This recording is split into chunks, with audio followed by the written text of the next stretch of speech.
We made it.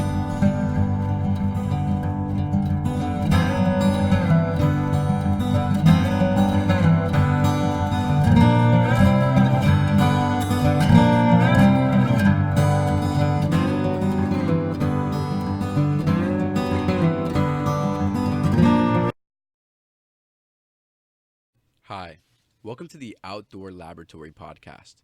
I'm your host, Danny Capo, and in today's episode, we're going to be visiting Canyonlands National Park.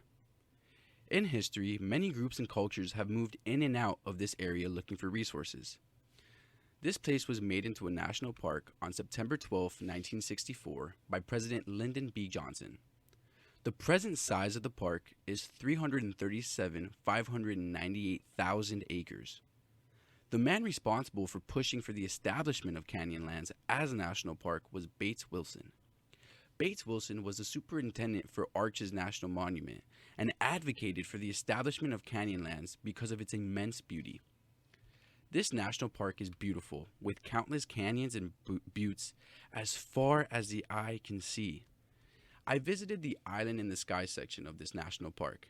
I did not realize why it was called this until I got up on one of the buttes. It is really like being on an island, but instead of being surrounded by water, you're surrounded by nothing but fresh air and amazing sights. The Island in the Sky section of this park even has a cool 4x4 road called the White Rim Road. This road is full of Subarus, Jeeps, Fords, Chevys, anything that can go through rough terrain.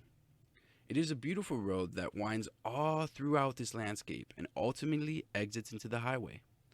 But Canyonlands is not just limited to Island in the Sky.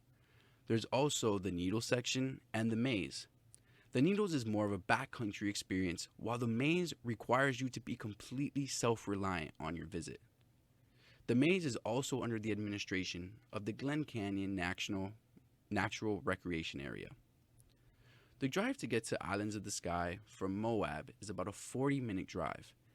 At this part of the park, you can hike to Mesa Arch, which is about an hour hike. This is a beautiful stop, but the arch is pretty underwhelming if you visited Arches National Park right before. Humans first visited Canyonlands over 10,000 years ago. The native people relied on wild plants and animals for survival. There's a hike that gets you up close and personal with some of these native pueblos.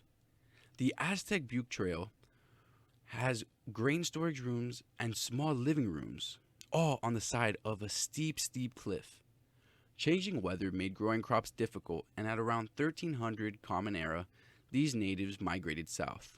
The Ute and Paiute tribes arrived in this area as early as the year 800, and the Navajo arrived after 1300. The hike up to these pueblos is around a 0.7-mile hike.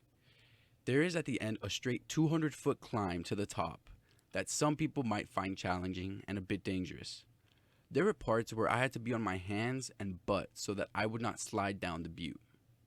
Once you get to the top of the butte, though, you really feel like you are on an island. You can look out into the vast expanse that is the West. There are canyons and buttes as far as your eye can see. It is really a beautiful hike, and I loved it. The pueblo and granaries are found along the edge of this butte, inside small caves and cliffs that you see. The basic masonry that they used has held up, and their granaries were well hidden from thieves. I really enjoyed this park because of the amount of canyons and the history that you can find here. Now, some people might be saying that I'm speaking blasphemy when I say this, but I feel like Canyonlands National Park is way more impressive than the Grand Canyon. Now, this is just my opinion, but I feel like the vast amounts of canyons that there are and the crazy rock formations that you could find leave me in awe. This is definitely a must stop on everyone's national park list. I highly recommend it to everyone. So go out and experience it for yourself. Have a great day.